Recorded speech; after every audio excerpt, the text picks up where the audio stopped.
Hi guys, welcome to my YouTube channel. അപ്പം നമുക്ക് ഇന്ന് നമ്മുടെ ഹോം ഗാർഡനിൽ കുറച്ച് ഫ്രൂട്ട്സ് നമുക്ക് കണ്ടാലോ. ഇതാണ് സീഡ്ലെസ് ലെമൺ. അപ്പോൾ ഇത് നമ്മൾ ഈ പ്ലാന്റ് നട്ടിട്ട് ഒരു 2 വർഷമായിട്ടുള്ളൂ. നമുക്ക് അത്യാവശ്യം ഒരുപാട് ലെമൺസ് നമുക്ക് ഇതിൽ നിന്ന് കിട്ടിയിട്ടുണ്ട്. ബുഷ് ഓറഞ്ച്, ഇത് അത്യാവശ്യം നല്ല പുളിപ്പാണ്, പക്ഷെ നമുക്ക് ജ്യൂസ് അടിച്ച് കുടിക്കാനൊക്കെ നല്ല ടേസ്റ്റി ആയിട്ടുള്ളതാണ്. അപ്പോൾ ഇത് പ്ലാന്റ് ഒരു 2 വർഷമായിട്ടുള്ളൂ. നമുക്ക് ഇപ്പോൾ അത് കായ്ച്ചു തുടങ്ങിയിട്ടുണ്ട്.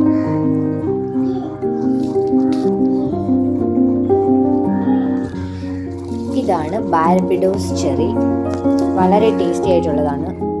ഇതാണ് ജബോട്ടിക്ക, മരമുന്തിരി എന്നൊക്കെ പറയും. ഇത് തിക്കോസി ഇനത്തിൽപ്പെട്ടതാണ്. അപ്പോൾ ഇത് നമുക്ക് ആദ്യമായിട്ടാണ് ഇപ്പോൾ ഇത് കായ്ക്കുന്നത്. ഈ പ്ലാന്റിന് ഏകദേശം ഒരു 2 years പ്രായമുള്ളതാണ്. ഇതാണ് ബനാന സപ്പോട്ട. ഇതിപ്പോൾ 3 വർഷം പ്രായമായിട്ടുള്ളൊരു പ്ലാന്റ് ആണ്. അത്യാവശ്യം ഒരുപാട് നമുക്ക് ഇതിന് കായ്ച്ചിട്ടുണ്ട്. നല്ല ടേസ്റ്റിയാണ്, കുട്ടികൾക്കൊക്കെ ഒരുപാട് ഇഷ്ടമാവും.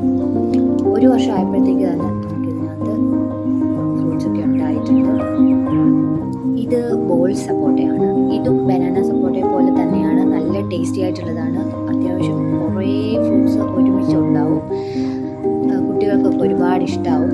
നമ്മുടെ ഹോം ഗാർഡനിൽ മസ്റ്റായിട്ട് ഇൻക്ലൂഡ് ചെയ്യേണ്ട ഒരു ഫ്രൂട്ട് പ്ലാന്റ് തന്നെയാണ് ഈ ബോൾ സപ്പോട്ടയും ബനാന സപ്പോട്ടയും. ഇത് ഈജിപ്ഷ്യൻ അത്തിയാണ്. ഇത് 6 മാസം ആയപ്പോഴത്തേക്ക് തന്നെ കഴിച്ചു. സ്റ്റാർ ഫ്രൂട്ട് അത്യാവശ്യം നല്ല ടേസ്റ്റി ആയിട്ടുള്ളതാണ്. ഇതാണ് സീതപ്പഴം. ഇത് നമുക്ക് 1 വർഷത്തിൽ എപ്പോഴും നമുക്ക് ഫ്രൂട്ട് തരുന്ന ഒരു പ്ലാന്റ് ആണ്.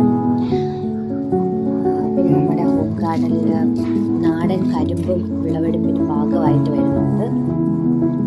ഹോം ഗാർഡനിലെ ബാക്കി ഫ്രൂട്ട്സിൻ്റെ വിശേഷങ്ങളുമായി നമുക്ക് അടുത്ത വീഡിയോയിൽ കാണാം. അപ്പോൾ ഈ വീഡിയോ ഇഷ്ടമായാൽ ലൈക്ക് ചെയ്യാനും സബ്സ്ക്രൈബ് ചെയ്യാനും മറക്കല്ലേ.